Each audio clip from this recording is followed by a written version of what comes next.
फिर से आज हम लोग लेके आए हैं एक नए सेशन में, जिसमें हम लोग सेट 5 का क्वेश्चन करेंगे। ठीक है, अब ज़्यादा बोलना क्या है, हम लोग स्टार्ट करते हैं अपना क्वेश्चन। ठीक है, वीडियो में हम लोग देखेंगे नेक्स्ट सेशन हम लोग लेके आए हैं, जिसमें 5वां सेट जो है ना हम लोग आज करने वाले हैं। सेट ये जो है आपका सेट 5 है आपका, ठीक है, सेट नंबर 5 यहाँ पे हम लोग करेंगे आज हम लोग।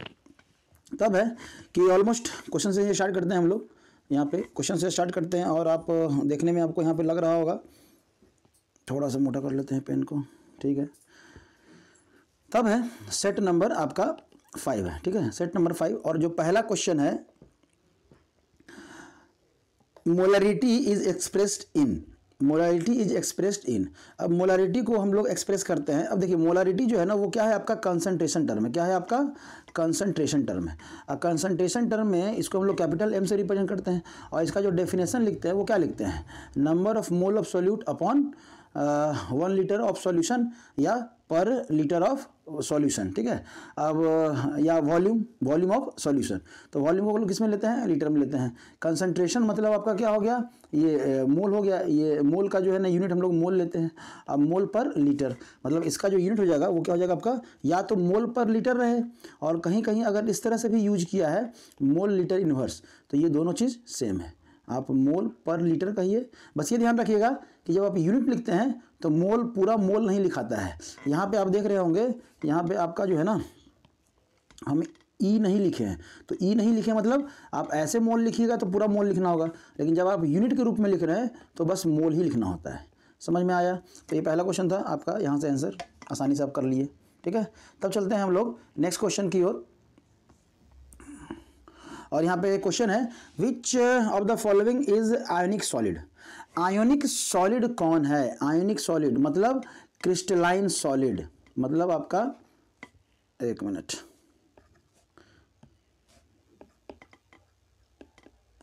क्रिस्टलाइन आपका सॉलिड। अगर क्रिस्टलाइन सॉलिड की बात करें तो जिसमें आयोनिक बॉन्ड बनता है, आयोनिक बॉन्ड बनता है। तो ये उसी तरह से पूछा है कि आयोनिक बॉन्ड क्या है, मतलब हम लोग क्रिस्टलाइन सॉलिड की बात कर रहे हैं कि कौन है। अब देखिए I2 जो है, अब सिमिलर मॉलिक्यूल के बीच में अगर बॉन्ड बनता है, नॉन मेटल के बीच में, तो कैसा बॉन्ड बनता है, कोवैलेंट बॉन्ड बनता है, ठीक है। तब है आपका ड्राई आइस। ड्राई आइस हम लोग किसको कहते हैं, तो CO2 को कहते हैं। तो CO2 तो होगा नहीं, CO2 के ऑलरेडी इसमें भी कोवैलेंट बॉन्ड होता है। ये भी कार्बन के एलोट्रोप्स हैं डायमंड, इसमें भी क्या होगा, कोवैलेंट बॉन्ड बनेगा। तो जो आपका बच गया वो क्या हो गया, लिथियम का फ्लोराइड। ये फर्स्ट ग्रुप एलिमेंट और 17th ग्रुप एलिमेंट में अगर बॉन्ड बनेगा तो आपका क्या बनेगा, कोवैलेंट, आयोनिक बॉन्ड ही बनेगा। ये याद रखिएगा, फर्स्ट ग्रुप मेंबर और 17th ग्रुप मेंबर अगर रहे पीरियोडिक टेबल के, तो उनके बीच में जो बॉन्ड बनेगा वो आयोनिक ही बॉन्ड बनेगा। समझ में आ रहा है। तब आगे बढ़ते हैं, ओर ऑफ क्रोमियम। क्रोमियम के ओर्स की चर्चा करते हैं। अब क्रोमियम का जो ओर है वो जो है आपका, यहाँ पे कंफ्यूज मत कीजिएगा, ये क्रोमियम का ओर नहीं है, ये क्रोमियम का एक कंपाउंड है, ठीक है। यहाँ पे जो ओर दिखेगा आपको ये, तब ये रटने वाला चीज़ है। अगर ये आपको आ रहा है तो आप आंसर कर पाएंगे, नहीं तो नहीं कर पाएंगे, ठीक है।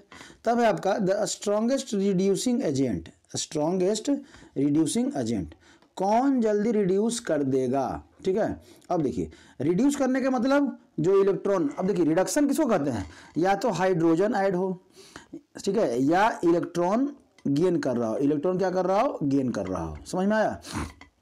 जैसे इलेक्ट्रॉन गेन कर रहा है, ठीक है, तब इसमें कौन करेगा, तो इलेक्ट्रॉन लूज कोई करेगा तभी ना कोई दूसरा लोग इलेक्ट्रॉन गेन करेगा।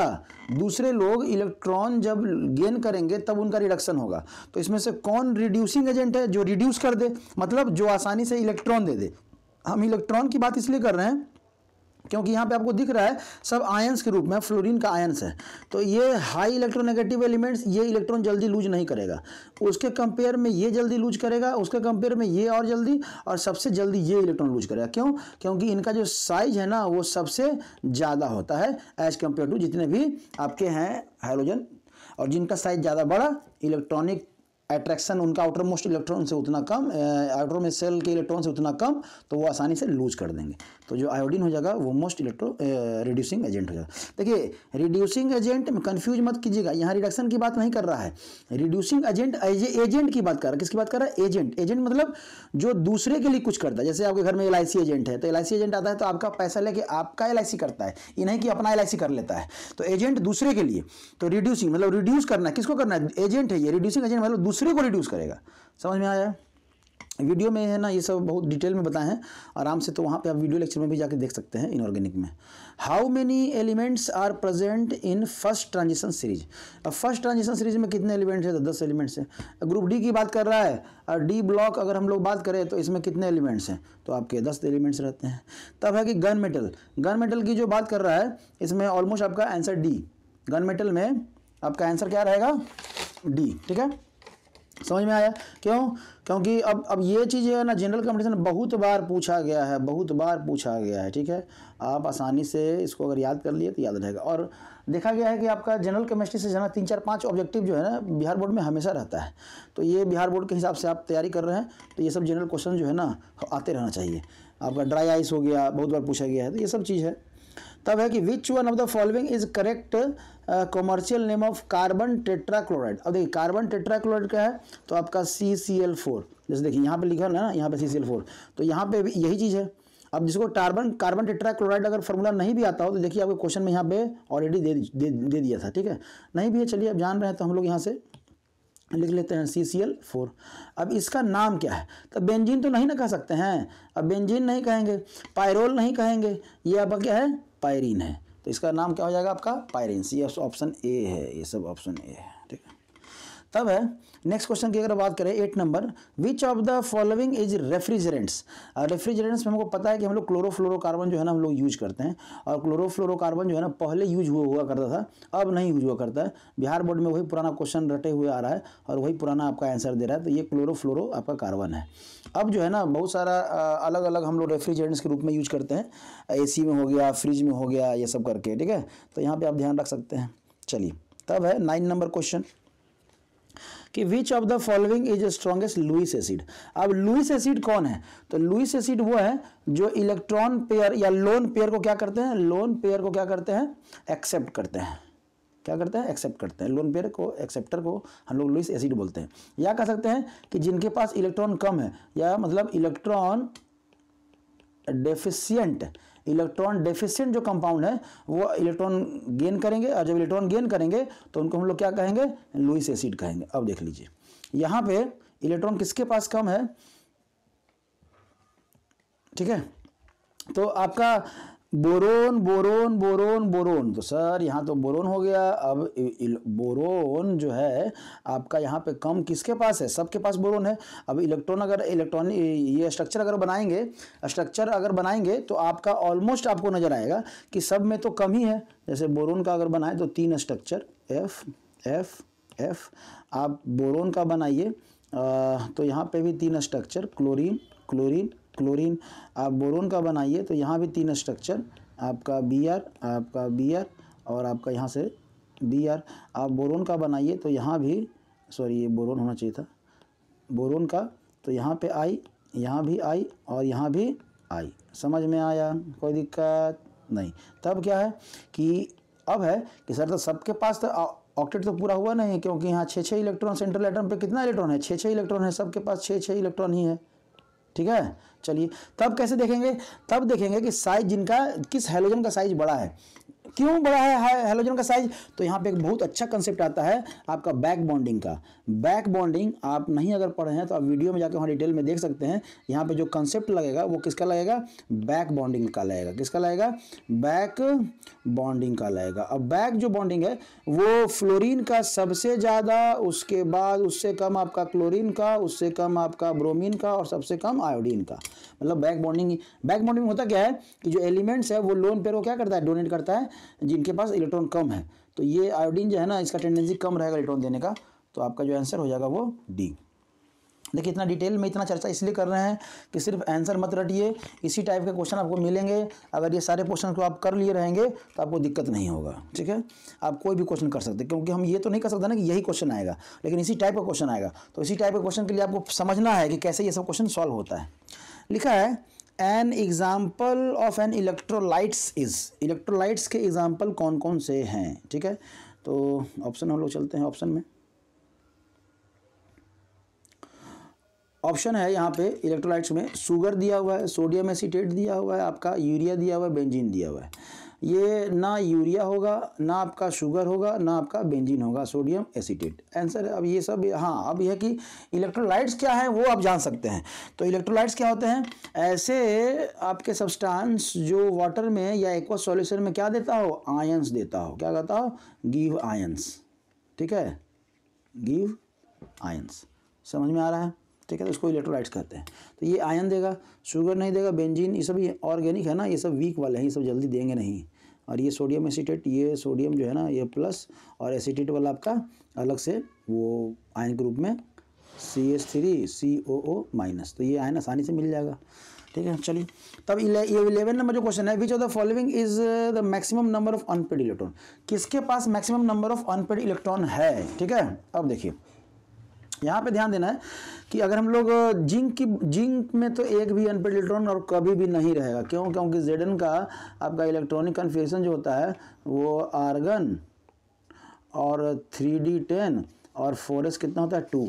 अगर इसमें से 2 निकल भी गया, अगर Zn+2 की बात करें तो भी इसका जो होगा आर्गन और कितना हो जाएगा 3d10। तो Zn के पास, जिंक के पास तो कभी भी अनपेड इलेक्ट्रॉन नहीं रहेगा। तो एटलीस्ट कम से कम ये तो ऑप्शन नहीं होगा। अब ये आयरन पे, कॉपर पे और निकेल पे। अब देखिए अनपेड इलेक्ट्रॉन किसके पास है? ठीक है, किसके पास अनपेड इलेक्ट्रॉन है? Maximum number of. अगर हम आयरन की बात करें तो आयरन का जो इलेक्ट्रॉनिक कन्फिग्रेशन होता है वो आर्गन और तब 3d आपका 6 और 4s 2। ठीक है, अब कहेंगे सर आप 4s 2 को बाद में क्यों लिख रहे हैं? आप लिखने के लिए ऐसे भी लिख सकते हैं, कोई दिक्कत नहीं, कहीं से नहीं, ये सेल के बेसिस पे हम लोग लिख रहे हैं। ठीक है, एनर्जी के बेसिस पे आप इसी को किस तरह से लिखते हैं? आर्गन 4s 2 और 3d 6। तब अगर हम लोग अगर Fe+2 की बात करें, Fe+2 की बात करें तो इलेक्ट्रॉन कहाँ से जाएगा?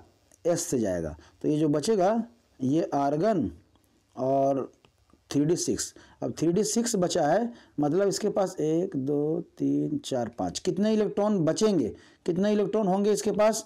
तो ये ध्यान रखिएगा, यहाँ पे 1 2 3 4 5 6 कितने अनपेड इलेक्ट्रॉन है? तो 1 2 3 4। समझ में आ रहा है? 1 2 3 4 अनपेड इलेक्ट्रॉन है। चलिए आयरन के पास 4 हैं। अगर हम लोग बात करते हैं कॉपर की बात करें तो कॉपर का जो आपका आ जाएगा, कॉपर+2 का वो हो जाएगा आर्गन, और कॉपर का होता है क्या? 4s1 और 3d होता है 10। अब एक इलेक्ट्रॉन निकलेगा। अब जब एक इलेक्ट्रॉन निकलेगा तो कहाँ से निकलेगा? S से निकलेगा, तो S वाला निकल गया। और D से एक और निकलेगा तो D में कितना बचेगा? 9 बचेगा। तो 4s 0 और 3d 9। अब 3d 9 जब करेंगे, यहाँ पे जब हम लोग इलेक्ट्रॉनिक कन्फिग्रेशन लिखें इसका 1 2 3 4 5, अगर यहाँ पे लिखें तो 1 2 3 4 5 6 7 8 9 कितने अनपेड? 1 अनपेड। तो ये भी आपका नहीं होगा। मैक्सिमम आपका कौन है? अभी तक तो फ्लोरीन है। अगर नियॉन की, निकल की बात करें, तो इसमें कितना होता है? 3d 8। ठीक है, इसमें कितना होगा आपका? 3d 8। अब 3d 8 है तो इसको हम लोग बना लीजिए निकेल का 1 2 3 4 5। तो यहाँ पे 2 3 4 5 6 7 और 8 2 अनपेड इलेक्ट्रॉन। मतलब जो मैक्सिमम अनपेड इलेक्ट्रॉन है वो किसके पास है? आयरन के पास। अगर आपको आ रहा था अच्छी बात है, आप आगे बढ़े, जल्दी से इसको स्किप भी कर देंगे। लेकिन जिनको नहीं आ रहा है वो इस चीज़ को समझ लें और इसको प्रैक्टिस करें, खुद से इलेक्ट्रॉनिक कन्फिग्रेशन लिखें। इलेक्ट्रॉनिक कन्फिग्रेशन से मिनिमम आपको 2 क्वेश्चन नजर आएगा।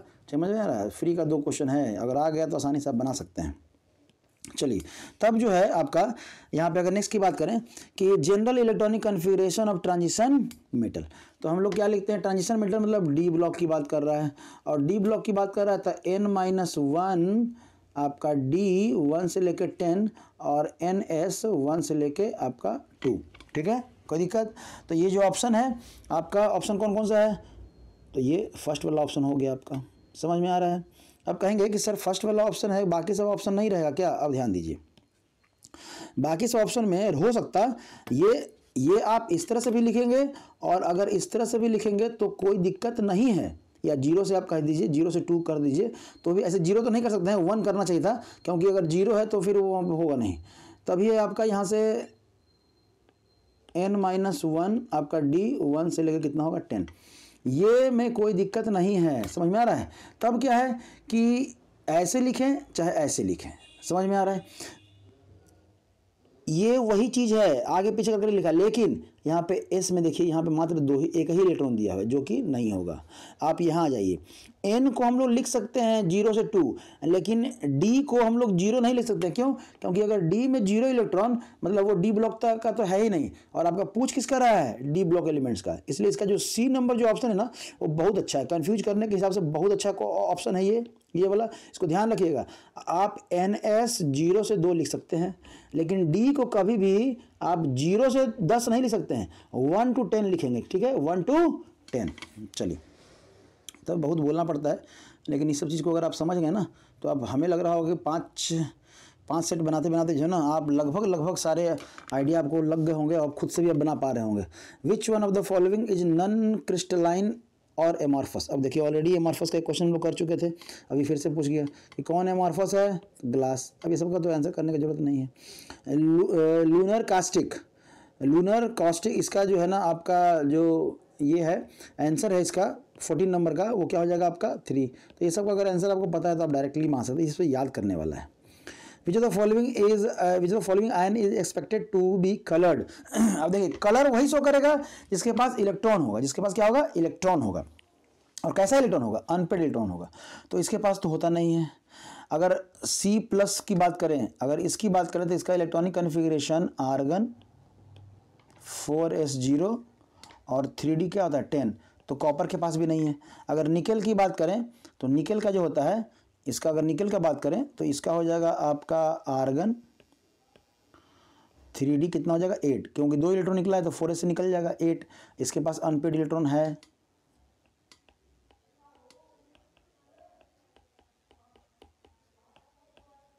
समझ में आ रहा है? इसके पास अनपेड इलेक्ट्रॉन है, तो मतलब ये कलर शो करेगा। अब ये कलर शो करेगा तो इसी पे नहीं रुकना है। आप आंसर देखिए यहाँ पे क्या लिखा हुआ है? स्कैंडियम। स्कैंडियम का जो हम लोग अगर इलेक्ट्रॉनिक कन्फिग्रेशन लिखिएगा स्कैंडियम का तो कितना लिखेंगे? स्कैंडियम का अगर इलेक्ट्रॉनिक कन्फिग्रेशन लिखें तो आर्गन 4s2 और 3d 1, लेकिन स्कैंडियम प्लस लिखा है, तो स्कैंडियम अगर प्लस करें तो यहाँ पे आर्गन आपका 4s1 और 3d 1 होगा। यहाँ पे अनपेड इलेक्ट्रॉन है, मतलब ये ऑप्शन गलत दिया हुआ है। या तो ये दोनों आंसर होगा, और नहीं तो ये प्लस, यहाँ पे सिर्फ और सिर्फ आपका प्लस नहीं होगा, प्लस के साथ साथ आपका यहाँ पे आपका अगर बात करें तो +3 होगा, ठीक है। तो +3 अगर स्कैंडियम रहेगा तो वो अनपेड इलेक्ट्रॉन उसके पास नहीं है, और नहीं तो ये दोनों ऑप्शन होगा, ठीक है। चलिए तब आगे बढ़ते हैं नेक्स्ट क्वेश्चन में और लिखते हैं ग्रीन विट्रियोल। ग्रीन विट्रियोल कौन है? तो जो आयरन वाला है ये ग्रीन विट्रियोल, ये सब याद करना है। Main source of helium is, helium का मेन सोर्स कौन है? उसका आपका मोनोजाइट, उसका जो ओर है उसका मेन सोर्स है। समझ में आ रहा है?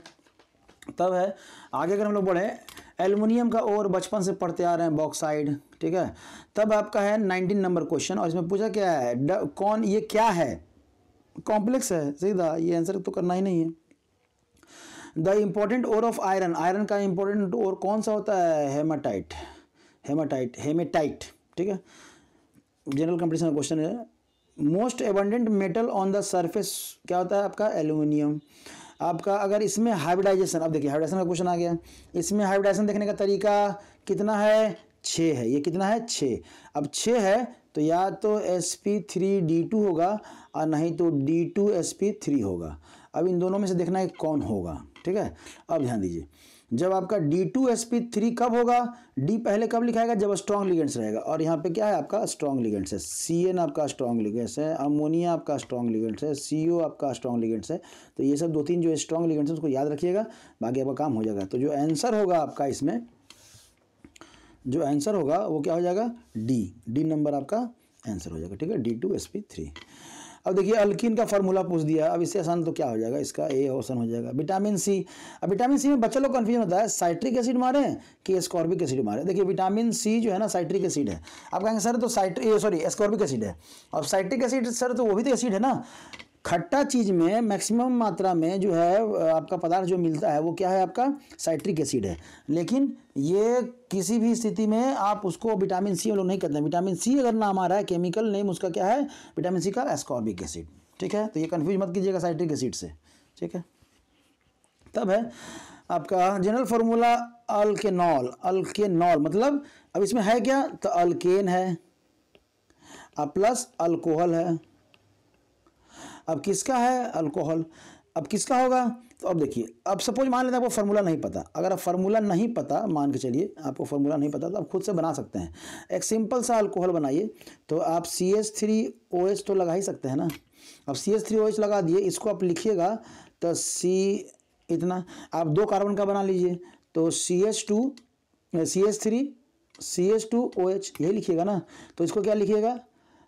C2H6 और O। अब ध्यान दीजिए, देखिए 1 कार्बन, यहाँ 2 कार्बन, तो 1 का यहाँ पे 4 है और यहाँ पे 2 का कितना है? 6 है। क्या हो जाएगा फार्मूला? बोलिए। CN। अब फार्मूला अब देख लीजिए कौन सा फार्मूला आपको है ना इस पे लागू हो रहा है। तो CnH2n, CN अगर n है तो ये कितना है? 4 है, तो 2n तो होगा नहीं, 2n से ज़्यादा होगा, 2n + 2। समझ में आ रहा है? 2n + 2 और ये क्या हो जाएगा? ऑक्सीजन। तो ये C नंबर जो ऑप्शन है, देखिए यहाँ पे ऑप्शन में दिया हुआ है, अच्छा ये वाला ऑप्शन है, ठीक है, C नंबर, ठीक है। 2n + 2 क्योंकि यहाँ पे 1 है, 1 का दुगुना 2 और 2 4, यहाँ पे 2 है तो 2 का दुगुना 4 और फिर 2 6। समझ में आ रहा है? तो आप फार्मूला इस तरह से, अगर नहीं भी अगर आपको पता है तो आप ये ऐसा करेंगे तो आप निकाल सकते हैं फार्मूला। हाँ, थोड़ा सा आपको दिमाग रहना चाहिए कि आप कैसे पढ़ रहे हैं या कहाँ देखे हैं। Victor Meyer test not given by, Victor Meyer test कौन नहीं देता है? तो टर्शियरी वाला जो अल्कोहल है वो विक्टर मेयर टेस्ट नहीं देता है।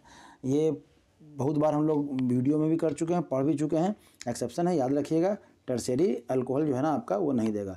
ये जितना आंसर दिया हुआ है ना, इस आंसर पे मत जाइएगा, यहाँ पे बहुत सारा आंसर जो है ना ये गलत रहता है। तो बोर्ड कभी भी आप पढ़िए तो उस आंसर का एकदम मत कॉपी कीजिए, कोशिश कीजिए कि ये जितने आंसर्स हैं आप खुद क्वेश्चन को खुद आंसर कीजिए। जिसमें भी हल्का डाउट लगे उसको ज़रूर आप एक बार देखिए। समझ में आ रहा है? चलिए, तब क्या है, क्वेश्चन पे हम लोग आंसर पे नहीं ध्यान देंगे। हमारा है यहाँ पे कि ग्लिसरॉल। अब ग्लिसरॉल हम लोग कहते हैं कि इसको है, बोलिए, ट्राईहाइड्रीन अल्कोहल, मतलब ट्राईहाइड्रीन अल्कोहल। OH वाला जो ग्रुप है ना, ऐसा करके हाइड्रीन, हाइड्रीन उसी को कहते हैं ना? नहीं, कन्फ्यूजन है, देख लीजिएगा, ठीक है। समझ में आ रहा है? आंसर यही है, ट्राईहाइड्रीन अल्कोहल। और नेचुरल रबर का पॉलीमर, नेचुरल रबर किसका पॉलीमर है? तो आपका आइसोप्रीन, आइसोप्रीन। समझ में आया? तो इस तरह से आपके क्वेश्चंस किए हुए हैं हम लोग। 5वें सेट पे हम लोग बढ़ चुके हैं, 5 सेट आप ऑलरेडी आप कर चुके हैं। तो यहाँ पे ध्यान रखिएगा, इससे ज़्यादा आपका नहीं है। Thank you. इस तरह से आप देखें कि ऑलमोस्ट जो है आपका कितना क्वेश्चन हम लोग किए। हम लोग जो ऑलमोस्ट जो है 5 सेट हम लोग कर चुके हैं। और 5 सेट में ओवरऑल आपको आइडिया लग रहा होगा कि चैप्टर से, पोर्शन से क्या क्या क्वेश्चन पूछा जा रहा है। तो कोशिश कीजिए, ट्राई कीजिए। अब इसके बाद भी अगर कुछ कन्फ्यूजन लग रहा हो कुछ ऐसे क्वेश्चंस पे तो आप कह सकते हैं। बस हम यही कहेंगे कि कहीं से भी आप क्वेश्चन बना रहे हों उसके आंसर्स पे भरोसा मत करिए आप, नहीं तो परेशानी में पड़ जाएंगे। बहुत आसानी से उसका आंसर गलत रहता है, कभी कभी तो सॉल्व भी कर देते हैं गलत क्वेश्चंस को। तो ऐसा हो तो आप कंसल्ट करें अपने टीचर से, या अगर ऐसा कोशिश हो सके तो आप मैसेज कीजिए। हम लोग कोशिश करेंगे नया वीडियो लेके आने का उस क्वेश्चन, पर्टिकुलर क्वेश्चन के लिए। ठीक है, थैंक यू।